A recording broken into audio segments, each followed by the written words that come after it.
أعوذ بالله من الشيطان الرجيم. بسم الله الرحمن الرحيم. Assalamu alaikum and a very good evening to you all. Unless, as I always say, you are from Australia, where one of our panelists is tonight, then a very good morning to you.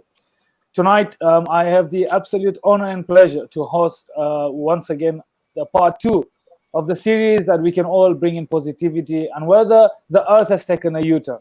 On my panel tonight, I am joined by a nice, diverse, career-minded, strong personality, but also people who have been on the front line, people who have experienced having suffered from COVID-19, and we also have a psychologist on our panel tonight. So before we begin, may I introduce the panel tonight? Mohammed, Mazahir, Nayani, the founder of Youth Icons, and he is in Australia, I believe. So good morning to you. Alihussein Molloo. I hope I got your name right. I thought it was Molloo. Alihussein Molloo. For those of you who reside in Dar es Salaam, an individual who is always at the forefront when you visit Ibrahim Haji, an individual who's also been on the front line ever since COVID-19 did bring its own presence in Dar es Salaam. Then we have Sister Shirin Jeraj, an individual who has decided very generously and kindly to tell us her story about suffering from COVID-19 and how she managed to recover from it. And we also have another doctor and orthopedic and an individual who many must have seen playing football at boarding house. Forgive him for all the punches he threw during his youth time. He is now an orthopedic, Brother Mohammed Shabbir. And the final guest for tonight's show is Sister Hina, who is going to talk about psychology. Before we begin tonight's show, I just want to remind you, dear viewers, that we have an open chat at this YouTube live stream or your Facebook live stream. You can send us any questions that you have, even if you disagree with a few panelists here or myself. Do not feel shy to share your views and your opinions. Tonight's program is aimed at looking at how much has COVID-19 brought a difference to the lives of many, but also whether the earth has taken a U-turn. Now, the U-turn could be, I personally don't believe the earth has taken a U-turn. I believe the earth has taken a turn where it might have given us a bit of a reminder as to why the earth and people around you need to be valued a bit much more. But for some, they believe that the U-turn brings us back to the 1980s or the 1970s, where people used to sit at home much more than they used to go out. And probably we must have seen a bit of that trait happening in the countries that you live in, especially during the lockdown that many countries have faced. Without further delay, I would like to bring in tonight's first guest and the panelists for tonight. It's only fair that we bring in a doctor, an individual who has, like I mentioned, on the front line, who has been on the front line, an admin, one of the top admin officials at Ibrahim Haji, Brother Alihussein Molloo. Brother Alihussein, salaam alaikum and welcome to tonight's segment of whether the earth has taken a U-turn. I know your life has taken a U-turn because you have spent sleepless nights at the hospital. You have answered calls where someone's asking you, I'm coughing, am I going to die or am I not going to die? So I'm sure your life has taken a massive U-turn, and I hope it comes back to the new normality. Tell us about COVID-19. How did you cope at the hospital? But most of all, what was one of the strongest signs that told you maybe this is not a normal pandemic? أعوذ بالله من الشيطان الرجيم. بسم الله الرحمن الرحيم. Thank you again for hosting this. This is the second talk show we're doing with you, MJ. You've been an absolute amazing host. That's a question that, no one can ever explain what the pandemic did to the earth. It's a once in a lifetime event, an event that we might never see again, hopefully. But if you're talking about U-turns, then the hospital took a U-turn. Our lives took a U-turn. Our community perspectives took a U-turn. Every aspect of life took a U-turn. And when we say U-turn, this doesn't necessarily need to be a negative connotation, but it has some positivity behind the U-turn. So if you're going to ask me about how we as the hospital coped when the pandemic was announced in Tanzania, mid-March, that's when the pandemic was announced, and Tanzania received its first case. northern of the country. And as soon as that announcement was made, at the hospital, we held a training session for all the staff. This is something that we have never dealt with. No one was used to wearing a mask. No one was used to wearing those hazmat suits. It was the first time to even see certain things for some of our staff, and everybody was perplexed. Everybody was perplexed. And at that time, when we held the training, people started asking a lot of questions. What is going to be our safety during dealing with COVID-19 patients? Are we going to make it out alive? How are you going to take care of us? Like, how are you going to assure our safety? And I remember somewhere in April, that's when at Ibrahim Haji, the facility received its first COVID-19 suspect. When the patient came in, everybody was confused. What do we do? How much ever you would prepare yourself for this, it's something that you are really never ready for. When the patient was brought in, some people actually backed off from the patient, and it's a natural feeling that a nurse would get, who knows I have kids at home, I have a family to take care of, I have my old parents who live with me at home. If I am contaminated, that means I am going to contaminate them at home. And so we really had to sit down with the staff, having the first patient in the hospital, and trying to explain that yes, it is something deadly. It is something that is very scary. But if we back off from the battlefield, if we run away from the battlefield, then who is going to take care of these patients? It is only us who can really try and make a difference to these patients who come in the hospital. And, you would see the faces of the nurses, you would see the faces of the doctors. And really, that sight is something that's one that I have never seen before, and I'm sure a lot of the senior doctors as well have never seen before. It's a confusing sight because you don't know what to do. Should I risk myself and put myself in a place that I am going to definitely get contaminated?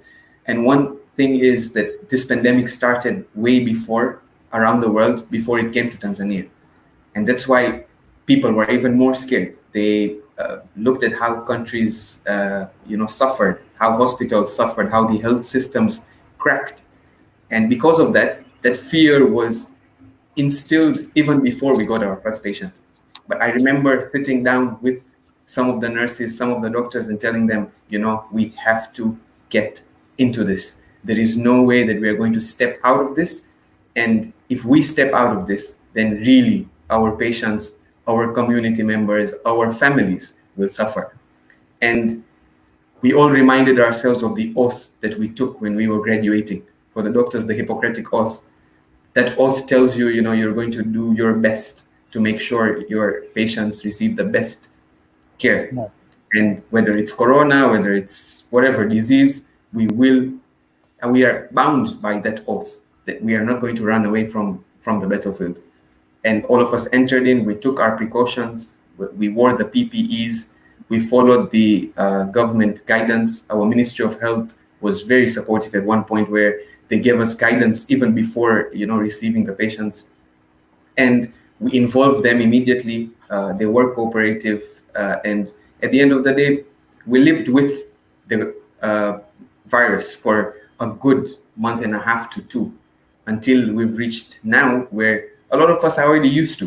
A coronavirus is not a scare to the medical staff, at least for now. We are all used to, we've seen a lot of patients, we've treated a lot of patients at the hospital, and alhamdulillah, we came out as stronger people.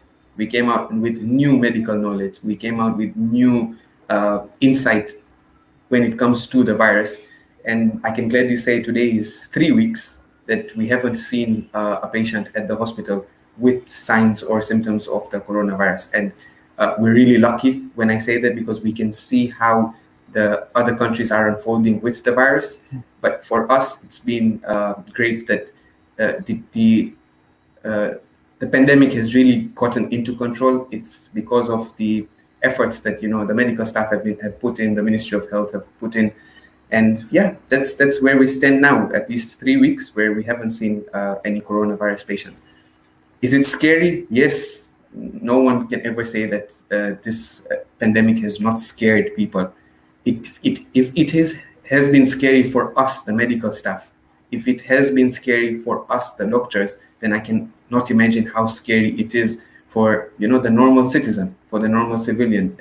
The doctors were really taken back, and we really needed to give it our all in order to be there on the field and treat the patients. We've seen critical cases recover. That gave us so much joy, and that gave us hope to continue the battle. And unfortunately, we did see some people succumb to the virus, but that's how the virus is. That's how the pandemic has rolled out throughout the world. And it was inevitable for us to see the cases at the hospital. I don't think there's any hospital that can say they haven't seen suspects of the coronavirus. But alhamdulillah, with God's grace, we really feel now that we are in a position where the virus is under control. And not only under control, but if we do have an outbreak, we are more prepared to tackle the outbreak. Thank you, brother Alihussein. I have no words for the medical staff, for individuals who have dedicated their lives in making the lives of others better. And Rasulullah says that amongst those who are great in the eyes of Allah, those who have dedicated their lives in making the lives of others better. I'm sure the medical team, wherever you are, in whichever country, in whichever capacity you have assisted people, this is your reward. And we pray that Allah subhanahu wa ta'ala protects you and your families.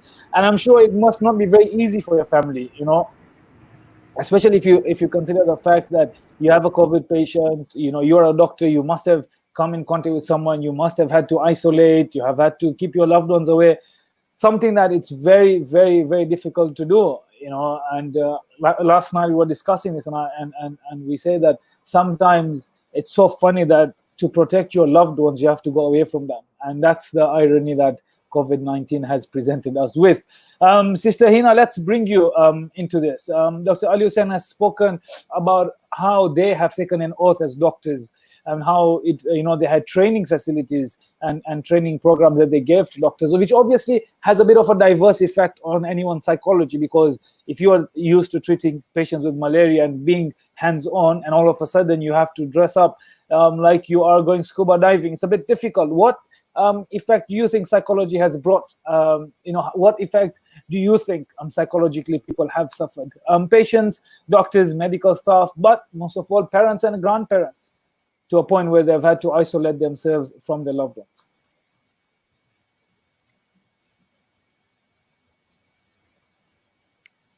Assalamu alaikum, everybody, and good evening to you all.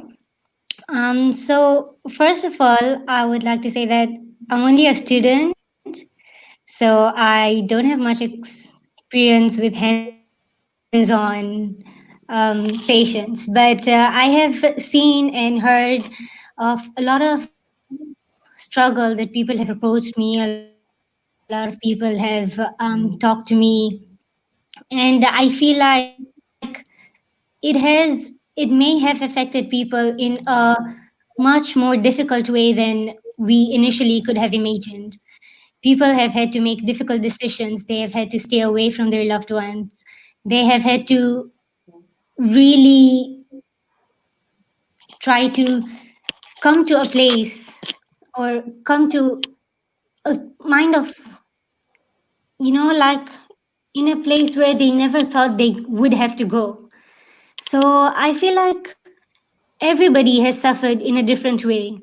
Grandparents who cannot see their young ones in the family, who cannot keep in touch with them, children who need to go out, but there are so many small kids whom I've seen who really could not understand what Corona was doing. And they could not understand why they have to be safe, why they have to take precautions and all. But at the end of the day, I think the youths, in most cases, were the ones who would show positivity and spread it around, allowing people to think and to believe that are, how scared you are, how difficult it is, it will always be better. The way I see it, after every dark night, there comes a new day, like a sunny, bright new day. So no matter how hard this is, no matter how bad it has affected you, how many people you have lost, I think it will teach you to be someone whom you probably need to think about others, to think about life, to think about yourself, and just overall to make us better people, I guess. Because it's really time that we need to change. We need to look at things and we need to, what's the word? We need to really appreciate the people around us, our friends, our family, life, work, school. There's so many things that Corona has really opened our eyes and brought all of that in front of us to show us that all of this is important. Each and every aspect of your life is really important, and you cannot afford to take anything for granted because you never know what's going to come. But anyhow, I think that we need to keep our eyes open and just make sure that everybody is doing okay, to check on people. And if you feel anxious and if you see somebody experiencing anxiety of some kind, please make sure to approach them. And if at the least try to spread positivity, try to get them the help that they could need, whether it is just by talking to them or by getting them to a professional to help them feel at ease. And if it's possible, you can include um, a talk about God, because everything is God's plan and you need to trust Him. So I feel like it's really important to talk to people and make sure that everybody around you is safe and they're healthy. And I think that's really important. I really think Corona has allowed people to see that. Yeah. Thank you, Sister Hina. Indeed, it's time to appreciate those near you and those far away from you, and those who have helped you in one way or the other. And that includes the medical team in every hospital. And I'm very passionate about them because Definitely. had it not been for them, we would have had a far more serious issue to deal with. And on that note, I want to bring in another medical professional into this this spicy mix that's now going to start very soon, because it's not going to be long until you will be required to bring your popcorns and fizzy drinks, because we are in for a very interesting ride, especially after the doctor has given us his insight. We will have Sister Shirin, who will share her experience of COVID-19 and how she managed to go. So let's bring you here, Mohammed Shabbir. Or I say Dr. Mohammed Shabbir. I'm sorry, I'm used to calling Mohammed Shabbir because of the days I played football with you. You have obviously also been, on the front line. You are an orthopedic, but you've also been on the front line. You have a family. You have a young child as well with you. How difficult was this time? To all of a sudden to be very aware of what you do, to be aware of what you touch and how you touch it, and the clothes that you wear, and how many people you see, and what whether we should wear a mask or we should not wear a mask, whether the kitenge mask is part of fashion or should we just go for the surgical mask. All of these were questions that I'm sure you must have faced. And for doctors, it's always common, I feel. Hello, doctor, my stomach's hurting. Should I drink Arak Satar or should I have Buscopan? But this time, I'm sure the questions must be very, very diverse. And obviously, because the world hasn't seen something like this before, and the fact that there is no vaccine that has come up until now, and every country is dealing with it differently. Tell us your experience. Do you think that there is a one-line solution for everything, or does every country have to deal with it differently? أعوذ بالله من الشيطان اللعين الرجيم بسم الله الرحمن الرحيم. Thank you once again for having me in the show. So just a brief on before we go into the tiny details of what you have asked me. Difficult roads often lead to beautiful destinations. One of the most difficult roads that one may endure is being a healthcare worker. So of course, all careers, whether it's engineering, whether it's accountancy, whether it's banking, are quite difficult. But one of the most that requires perseverance, that requires passion, is being part of a healthcare worker. So basically, we give up our lives to save the lives of others, and that's the most pleasing and satisfying feeling in the world. Treating patients basically, gives us a reason to wake up in the morning. Serving, supporting, treating, caring for patients, especially in a very sensitive period, such as the one that passed or the one that we are going through, rather, has been the upbeat of our life and a shining star that will always prevail.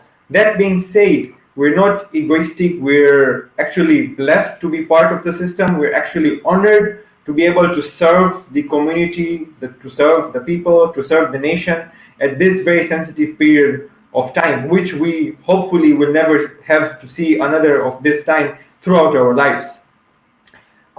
Basically, there is no repayment that we ask for, or no repayment that actually anybody can give us for even the care of one patient. Allah says himself in the Quran, if you save one life, it is as if you have saved the whole of humanity, and there is no payment or repayment that can be done for that matter. Having said that, this Eid is one of the Eids I have received most gifts since I was married. So for the past 10 years, this has been the most inspiring Eid of my life. But the sacrifices that we make can only be understood either by us or our family members. For example, during my surgical residency, I used to spend 125 hours, 130 hours a week in the hospital. That's some of the people's monthly hours spent in the office or at work. And that's why, MJ, you have stopped seeing me in the football field. So there are two sides of the coin. One side of the coin is how people see us, and the second side of the coin is how our view has changed, how our practice has changed. The analogy that I would like to give with regards to how the people see us is like Peter Parker's becoming Spider-Man. So invisible and unassuming, the radioactive spider slowly descended down the ceiling and came and stung the reluctant Peter Parker. Peter Parker did not choose to be stung. He did not want to be stung. But it was just fate that Peter Parker's life changed forever. With that one bite, he's transformed from a normal man into a superhero. Only that the infamous spider for our case is COVID-19. And let me explain how. Of course, I don't fully say that it is that similitude, but there are some similitude. So what society does, it cringes at the idea of Peter Parker being in danger. So he had passed through dangers, he had gone through dangerous situations previously throughout his life, but people did not call him a superhero, people did not praise him, people did not uphold him. But because of that one change that he keeps his life in front of others, he thinks about himself in front of others, that really made him a superhero, made him acceptable, made him glamorous. So healthcare workers in the age of COVID, we are no longer considered to be Peter Parkers. Before, the superstars would be, for example, Hollywood stars, Bollywood stars, football stars. These would be the stars who would be shining the most. But what happened post-COVID, or what is happening during the COVID, immediately after COVID, is that now we're becoming the Spider-Mans and not Peter Parkers anymore. So of course we know early in the pandemic, that you mentioned, so Alihussein also mentioned that anxiety was there, depression was there, uncertainty was there, whether I should shift my houses, I should not be able to meet my parents, I could not hug my parents for Eid, I celebrated my son's birthday, on Zoom. So all these kind of issues crept about, but we dealt with it. Each day made us stronger, each day made us realize what difference we're making, and alhamdulillah, where we have reached so far has been a remarkable achievement for a very short period of time. So now what is happening, for example, healthcare workers are getting free treats, whether it's Starbucks in the US that used to give out free coffee, or Tamani Villas, since you mentioned scuba diving and the hazmats, that made us look like scuba gears. Tamani Villas were giving their apartments for free to healthcare workers, and Qatar Airways, for example. So actually we are being deemed as heroes now. So we are now the Spider-Man, not Peter Parkers anymore. So we all love what we do from the beginning. It's one of the greatest honors to be able to serve our patients, to be able to see their pain turn into, life back to normal, to see their, for example, the suffering go back to normal. It's very pleasing to bring a smile back to a child's face, or somebody to bring a family member back to someone's house safe and sound when they walked in either in a stretcher or a wheelchair. But the other way of how we see ourselves as healthcare workers. So if at all we consider ourselves to be superheroes, which many of us might not be very comfortable to call ourselves because we are doing our duty. But if at all we are, then our superpowers would come from the people who we faithfully and lovingly serve and who trust their lives, their health in our hands.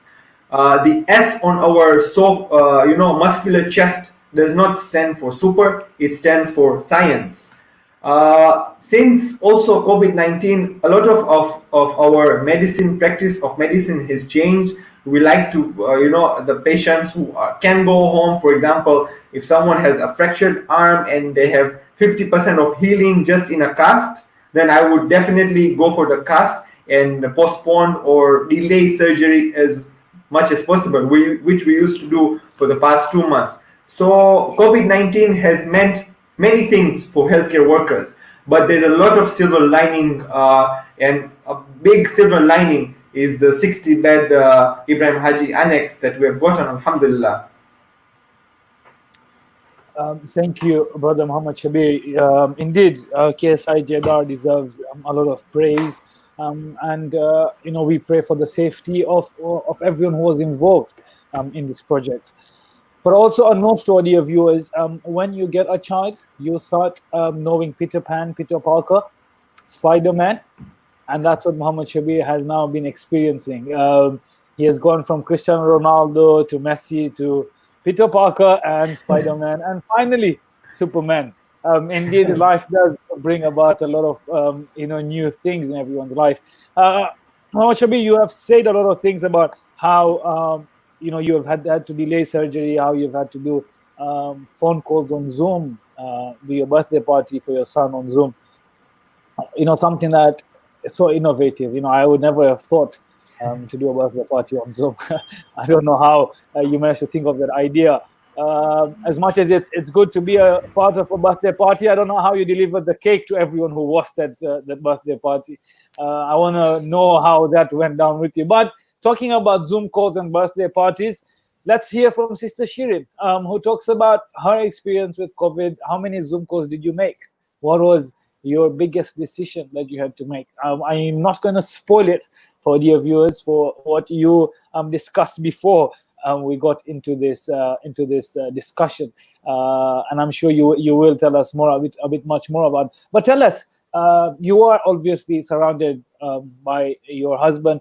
How was the experience? Did he have to social distance himself from you? Did you have to start thinking when to recite your kalma, or was it about how much time can you spend on the sufuria with your lime leaves and jivans and jivan?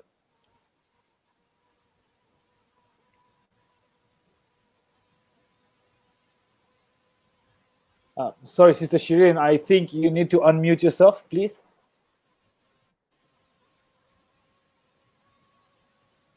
Yes. Is this better? Okay. Yeah, it is. So, first of all, Assalamu alaikum. And I must say that I'm glad pandemics come once in a lifetime, and I hope this stays that way. As you've seen in history, the bubonic plague, the SARS, whatever pandemic that has affected humanity has been bad.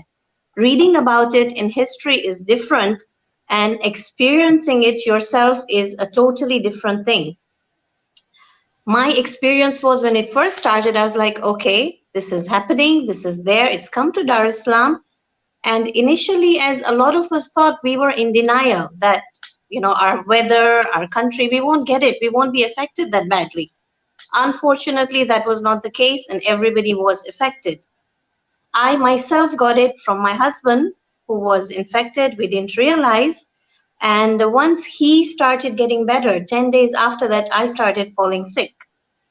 I saw the way he recovered. It took him a week and he was back on his feet because he's a very fit person. Me, on the other hand, I was down for 5 weeks. And my condition was so bad. My fevers would be so high. I would be unconscious for almost 20 hours. And unfortunately, my maid, my household help, my right hand, she also felt sick at the same time. It seems we both caught it at the same time. So she was also not around. And my husband was my biggest support. And I must say, honestly, if it wasn't for him, I don't think I could have survived it. As I'm saying, I used to be unconscious for 20 hours at a go. He would wake me up and give me the medication. Steaming used to help me a lot, which I would do every 4 hours. And, you know, we would hear about the number of people at the time that were just dying and passing away. And I started realizing it's not about age, it's not about gender, it's just people are going down like dominoes. And I started thinking, oh my God, that's going to happen if I don't get my act together. Talking to my kids, talking to my family, talking to my loved ones. And when I say talking, I was so weak, I couldn't even hold my phone or hold a conversation. But Zoom, WhatsApp, FaceTime, they would call my husband and he would bring the phone and I would not be saying anything. I would just be looking at them and everybody's words of encouragement that we are praying for you, you know, you're going to be okay. My kids would like emotionally blackmail me that, Mom, you know, you need to be there for our graduation, or you need to be there when we get married, or you need to be there for different events and milestones of our lives. And if you're not there, how are we going to manage? And it was the mindset, it was the wanting, the will to live, the will to get better is what helped me. Because to be honest, though I was having all kinds of medications, I was on antibiotics, I was on paracetamol, you name it. I was having lots of fresh juices, soups, everything, which was helping. But until your mind does not decide that I want to do this, you can't do anything. So I had to, after the first 10 days when I thought, okay, I'm dying, this is it, goodbye world, there came a point where I said, no, hold on, I'm not ready to go right now. First of all, I want to repent for all that I've done. And secondly, I do want to live. So I changed my mindset. And the moment I changed my mindset, I saw a change in my body. I saw a change in my attitude, and I started getting better. The temperatures were still there, but the strength was coming back. And I feel many a times it is all about mindset, you know. And this is what's the sad thing or the good thing about today is that a lot of people have taken it very seriously to the extent that some have become paranoid about it. At the same time, there are still a few people who are very lax about it. They say, God is great. You know, he's there. Whatever happens, happens. We need to change that thinking. We need to be mindful. Yes, pandemics happen once in a while. What is to say the second wave isn't coming? And what is to say that some other virus or some other kind of sickness or disease is not around the corner or in the future? So this should be a learning point to us, how we take care of ourselves, how we are alert, how we keep up with the times, we prepare ourselves through media, through the news, through whatever advice the government, the medical facility gives us. At the same time, use our own basic common sense. And of course, help others. It has to be, we shouldn't just think of ourselves, because if, as you say, that if we say we're getting better and we move on, or if we don't know we are carriers and we interact with people, we have the risk of contaminating other people. Corona was such a thing, or is such a thing, that's very, very contagious. So it is our responsibility that not only do we take care of ourselves, but of those around us. My doctor was an amazing help, and he's the one who pulled me through it, of course, with my family members as well. But when he got sick and he told me that he's down with COVID, that's when I started panicking even more. I'm like, okay, if you're going, I guess I'm right behind you.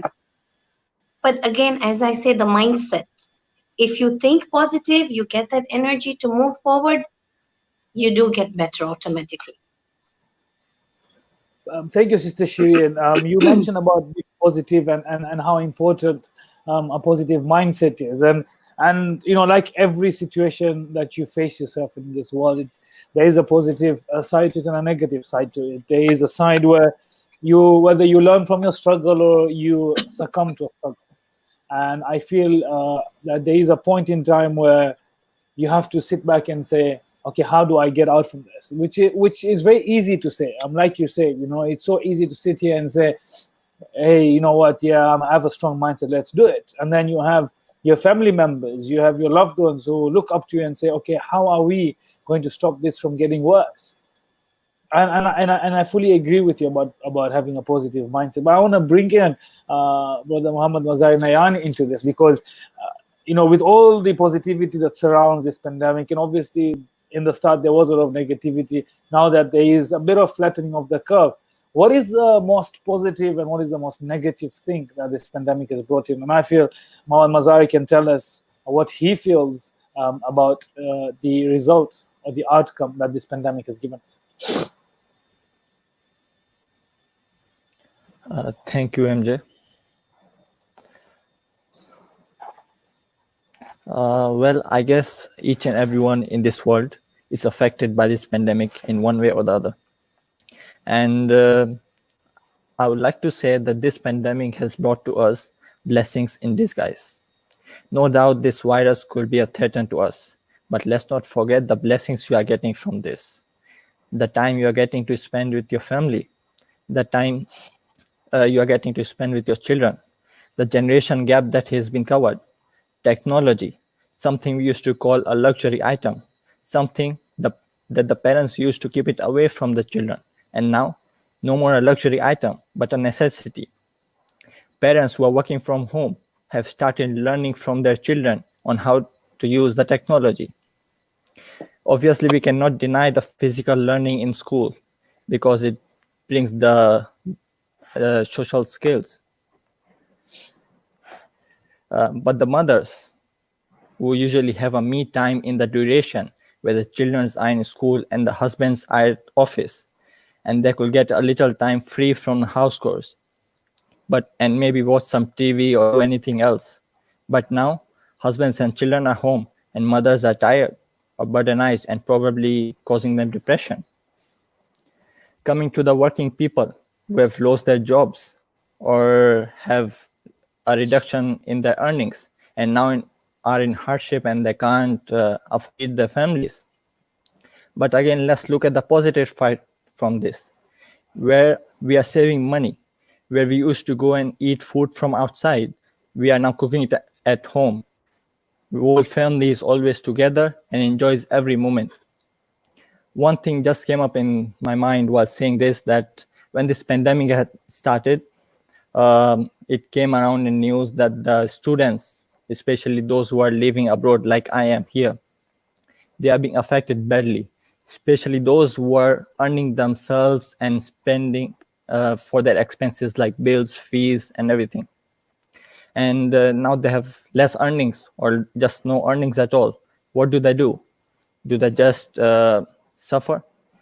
One thing which was very commonly heard everywhere was that the most common solution was they were skipping a meal. That's how much negative it went. But in this, how positively do you can? There's one thing I saw while this issue of students skipping a meal started, that many organizations over here, right in Australia, stood up and they said that we will provide the essentials to the student who are in need. And similarly to this, everyone who are well settled or who have an ability to help others could probably help others in one way or the other and stay united and stay together, and we can get over it. We hear it usually, and our religion emphasizes on this well, that the unity is the most important thing. Thus, we should stay united during this hardship, but maybe not physically, but by staying home. As it is said around nowadays, Staying apart keeps us together. Means you can stay at home and still be together. Let's forget the negative and bring the positive forward and do what you always wanted to do. Learn new skills and maybe get a new version of yourself. I did, and I'm still doing. I had a passion of designing, and since I got time, I officially started it. And so far, so good. After all this, we get questions in mind. Is this ever going to end? Is this the new normal, known as the COVID normal, or are we going to get back to our normal life? Even if you have the mildest of flu, then you will have to worry whether you have got a virus or is this a normal one. Do I isolate myself or do I go out? Many questions, and some will be answered here in the talk show. At last, we know this virus is taking away our close ones from us. And we definitely want a U-turn from here and get back to normal life. But till that time, be positive, be diet cautious, and keep your immune good. And once we start thinking positive, and then that's the way forward. Ending with a verse from the Holy Quran, which says, after every hardship, there's an ease. Keep that in mind and remember, together we can bring the positivity forward. Thank you. Thank you, Brother Mazahir. It is indeed, Mohammed Mazahir. It is indeed very interesting that you speak about, how many people have lost jobs, how many students have suffered being away from home, how many summer plans have been ruined, how many weddings have been cancelled, and how many football tournaments have been brought to a standstill. Boarding house is currently just sitting, waiting for everyone to come in. But this is a part of life. This teaches you why it is important to value, why it is very important to value what is in your life before you start losing it. We have around 15 to 20 minutes remaining of this segment. I want to bring in a bit of spice in this. So we're going to divide the panel into two. Brother Mohammed, Mazahir and I would just be watching and igniting fires between yourselves. So what we will do is, my screen tells me, obviously, I know the dear viewers can't watch this, but on my screen I can see Alihussein Molloo and Sister Shirin on one side, and then you have Mohammed, Shabbir, and Sister Hina on the other side. Should we do a swap? Let's do it. We will have, listen, let's do this. Let's have man versus women. And listen, I'm going to raise my hands up. I am a massive supporter of women empowerment. I'm not someone who's creating division. So let's have it this way. Let's have doctors versus, let's have frontliners versus those who have suffered it in a way or have dealt it in a way. And what I'm trying to get from this is it's easy for doctors to tell us, let's have antibiotics, social distance yourself, keep yourselves away from everyone. And it's not easy as individuals. Someone like myself, who has to earn, you have to go out there and earn for yourself. How are you going to socially distance and keep yourself away from everyone? Someone who, you have people who majority of their lives have spent sitting outside, doing things on the field, and now all of a sudden their lives have come to a standstill. And then you have a doctor who sits in his room dealing with COVID patients and tells you, just social distance yourself, wear a mask, wear gloves. This is not my normal life. You're asking me to do something I can't. So doctors versus patients. I think Sister Hina is having a bit of a technical issue, so we'll jump Mohammed Mazahir into this. Doctors, tell us your advice that you gave patients, okay? And the patients will then reply. The patients in here will be Sister Shirin and Brother Mohammed Mazahir Nayani. You will tell us whether it did make sense, did it work for you, or probably doctors need to have a reality check. So let's start with the doctors. Sister Hina has just joined us. Doctors versus, frontliners versus back-enders or backbenchers. Sorry for that, but this is where we are right now, including myself. Let's go. Doctors, one advice from you, and we see whether this advice was taken and whether it was influential.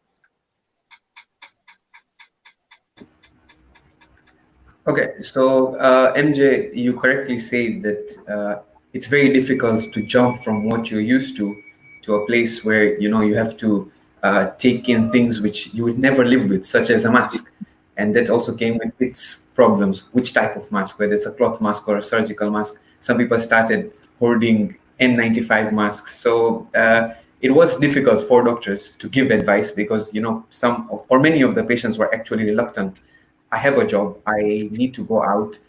I think the main message that we were sending out is be socially responsible. That's the message that we were driving out. You know you're supposed to social distance, you know you're supposed to wear your mask, you know you're supposed to keep away from gatherings, you know you're supposed to stay home when you are sick or visit a hospital when you're sick and do not interact with others when you are sick. Please be socially responsible. That was the key message that we were giving out. Take it as an individual responsibility. And I would just bring this point where, lockdowns. Lockdowns cannot work for everybody. Not everybody has the means to stay at home. Not everyone has that means. And therefore, that mandated us to go out, work, but be socially responsible. That was the message that we were driving through. Okay, let's bring your sister Hina into this. Since you're a student, how easy and how difficult was it to socially distance and be aware of your surroundings, not going to class and not meeting your friends, but most of all, not being able to fly back? Did you follow the advice, or were you against the advice? No, I'm actually supported. It hasn't been very difficult for me to socially distance because I just have to sit in my home. Like, I have a small apartment and I'm just at home. And honestly, I'm a very homely person, so it hasn't been really difficult to just sit at home.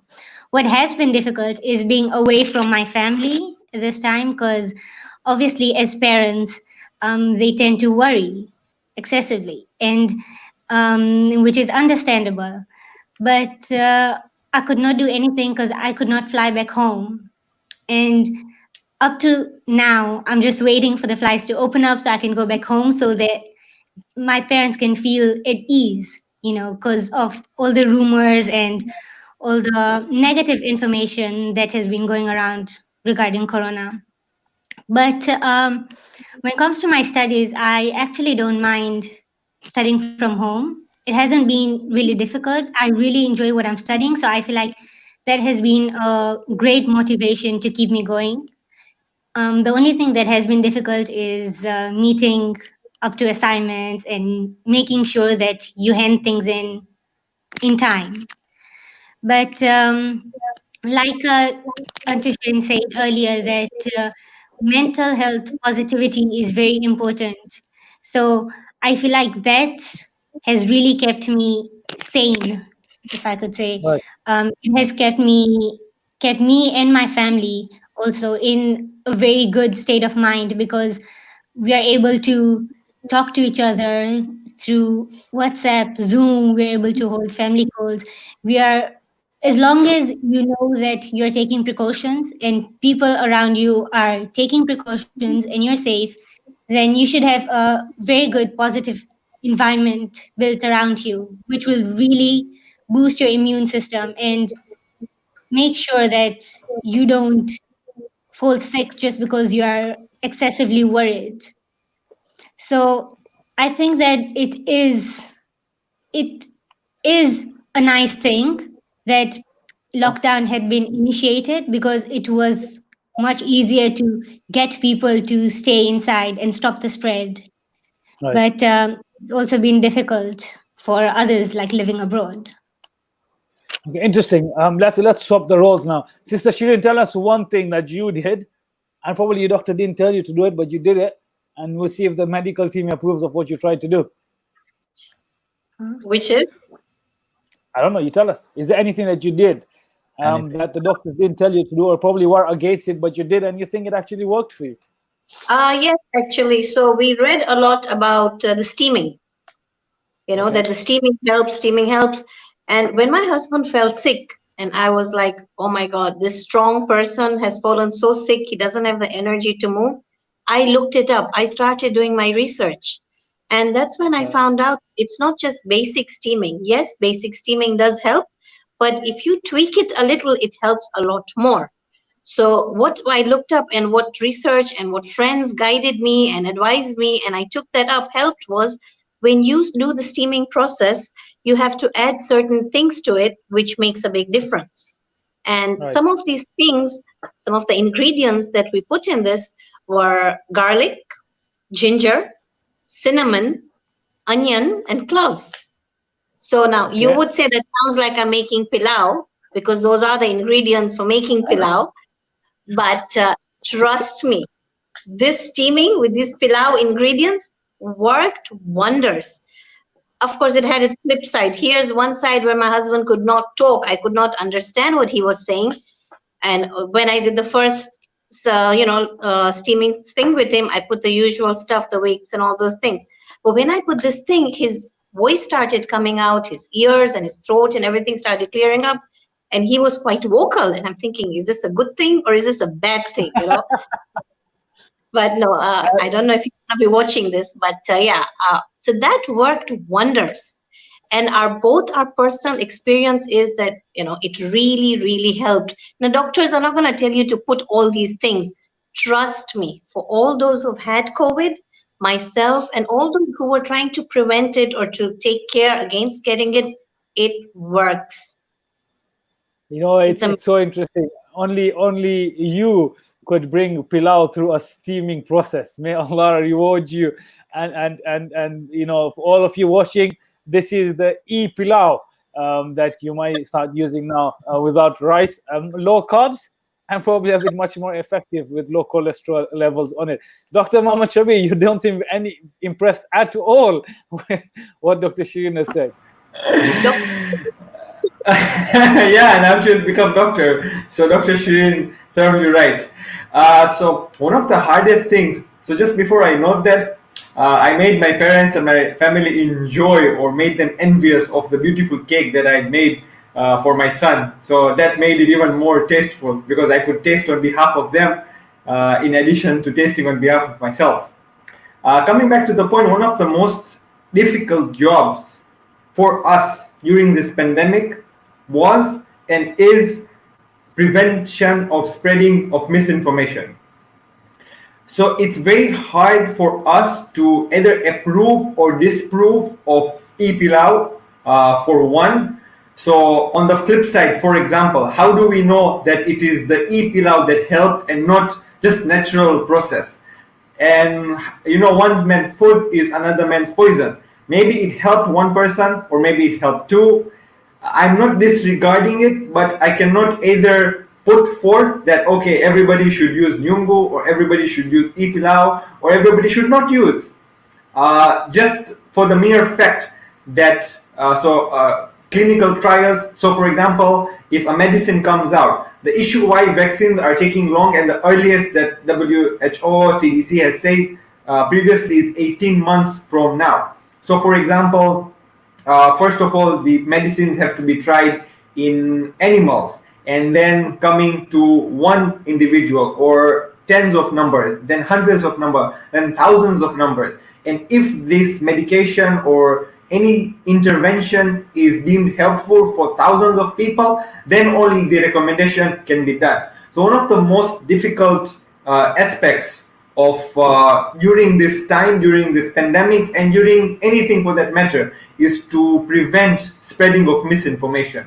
That's really dangerous to the mass. That's one thing that we face difficulty with.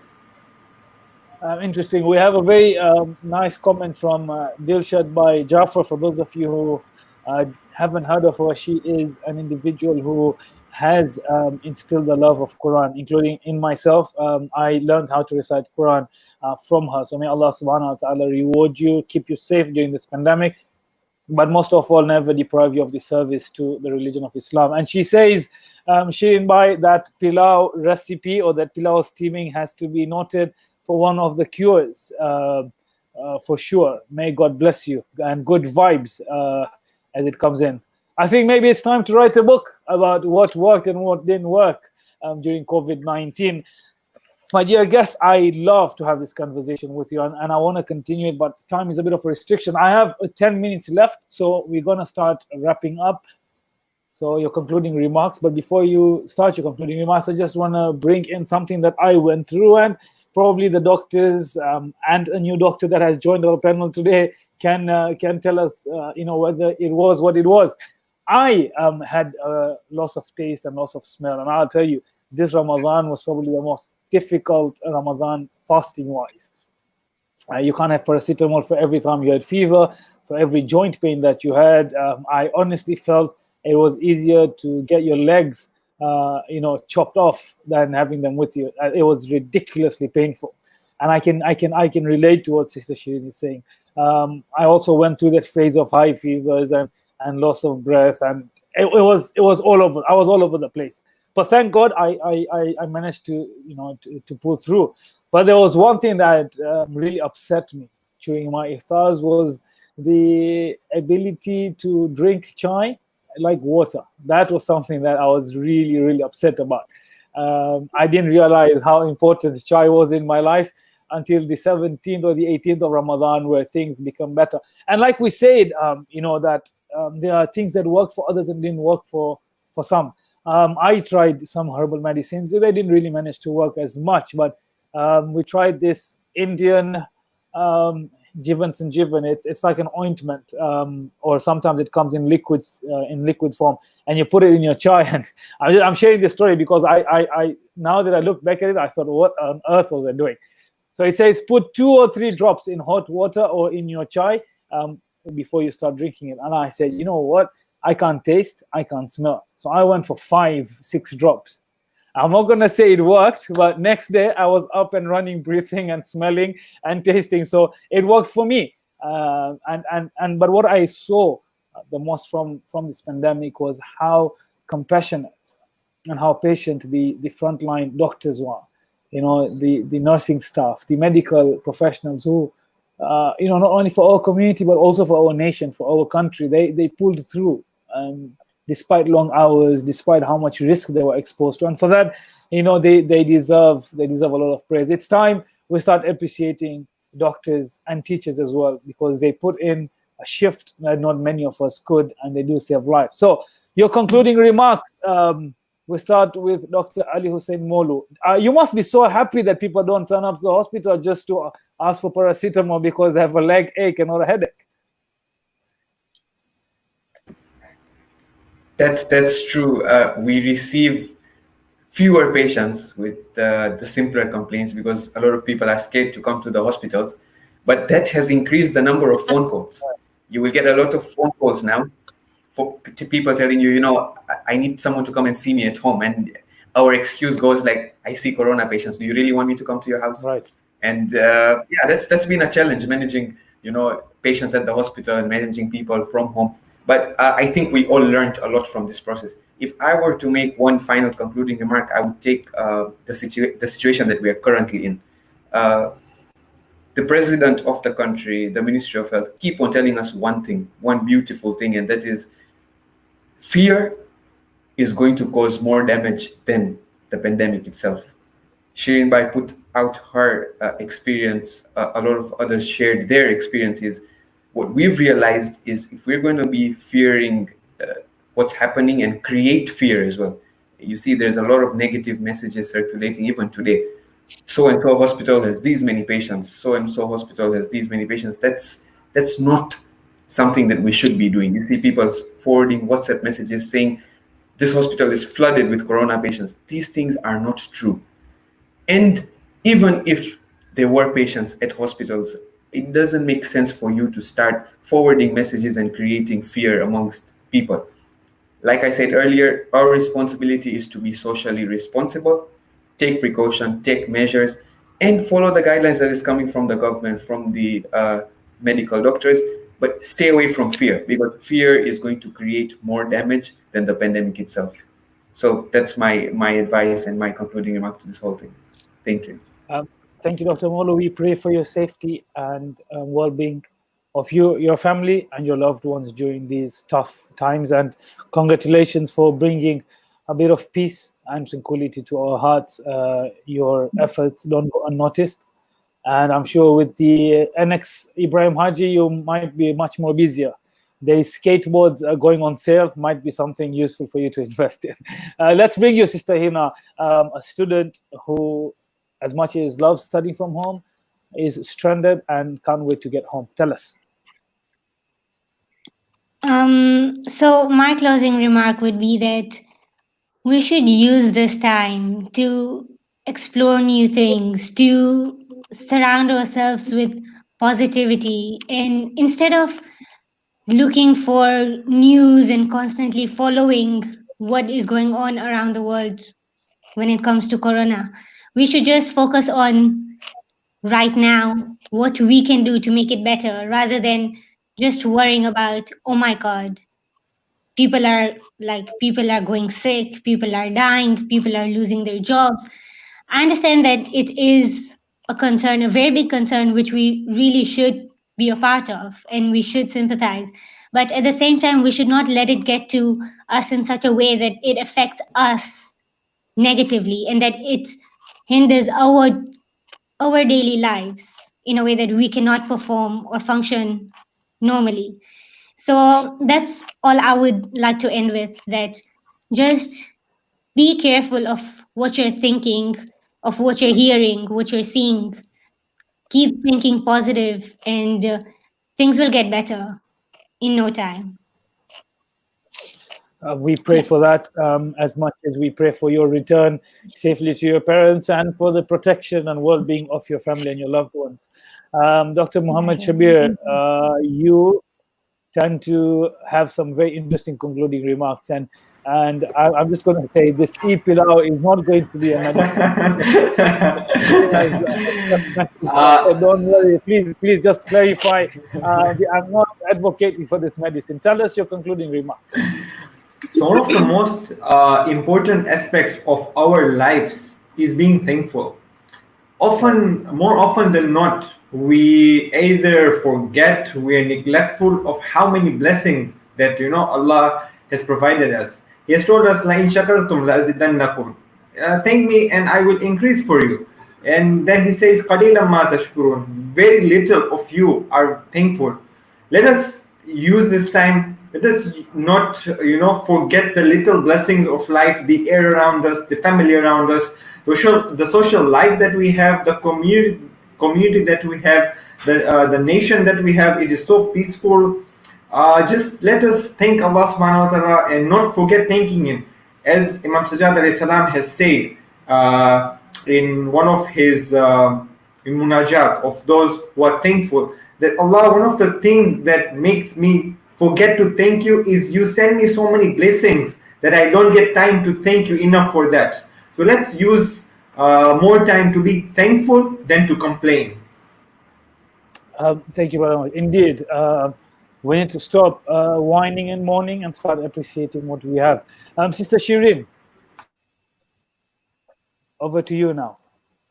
So my concluding remarks are that, sometimes in life we think we are better than others or we are not that good as someone else. But if this pandemic has taught me and all of us one thing, is that when something like this comes, it doesn't choose age or color or background or ethnic background or anything. It just attacks you and you fall sick. If your immunity is up to par, you get well. If not, unfortunately, you lose your life. Having said that, we see that everybody has been taking precautions and wearing a mask, which is all well and good.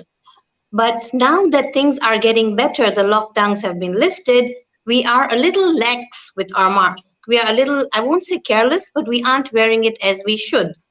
To each their own. There's one thing that bothers me, and I would love to share it in my closing remarks, is do unto others what you want done to yourself. So now that the lockdown has been lifted, everybody is back to work. We have our drivers and our helpers and everybody coming in. Yes, we have to be careful. But if we cannot wear a mask for 5-6 hours straight, we should not expect anybody working for us or working with us to be wearing a mask for the next 5-6 hours out of fear or out of ignorance. If we are taking precautions and we are making sure they are taking precautions, we have to make sure we all treat ourselves and others equally. There should be no racism, there should be no discrimination. We cannot expect other people to be wearing a mask and we are not wearing it. I'm sure the doctors will agree, wearing the mask continuously suffocates you and affects your breathing, and it's actually harmful for your health. So let's keep that in mind, how we treat others. And the next time something like this happens, let's be more alert and more positive. Thank you, Sister Shirin. Indeed, do unto others as you wish others to do unto you. Brother Muhammad Mazahir Nayani, the founder of Youth Icons and the mastermind behind this event. Your concluding remarks, please. I will just say thank you to all the panelists of yesterday and of today. Some of them have been part in our previous events as well. And I'll like to take this opportunity to also mention one of the panelists was going to be part of this event, but unfortunately, because of a tragedy at his family, where his grandfather passed away, and he couldn't be part of this, Uncle Dachu, and the panelist was Ejaz Wallu. So we should remember in our prayers, and we should remember to stay united and stay positive. That's all. Thank you, Brother Muhammad Mazahir. Indeed, it was a tragedy for the community and for everyone involved in Dar es Salaam and across the world. Our dear viewers, sadly, we have to bid farewell to you, and I'm sure Youth Icons will bring in something much more interesting in the days and months to come. The next time you see a doctor, raise your hands and appreciate them. Send flowers, send chocolates. Just ask them about the dietary requirements, since they seem to be very particular about that. My concluding remarks to all of you is congratulations to all of you for pulling through. If you are where you are right now, take this opportunity to thank God. He has made you one of the lucky ones to have survived this. And for those of you who have lost your loved ones, that's the eternal abode where the journey has begun for some, and we are just travelers in this temporary world that we live in. To everyone out there who has been with us for the last 2 days and have for your interesting, very spiritually uplifting comments, but also supportive comments, I would like to say thank you very much. I do not have words to appreciate your time and your efforts, but that one day we will sit back and look at this and say, wow, we put through this. This is a phase, and this too shall pass. Assalamu alaikum wa rahmatullahi wa barakatuh.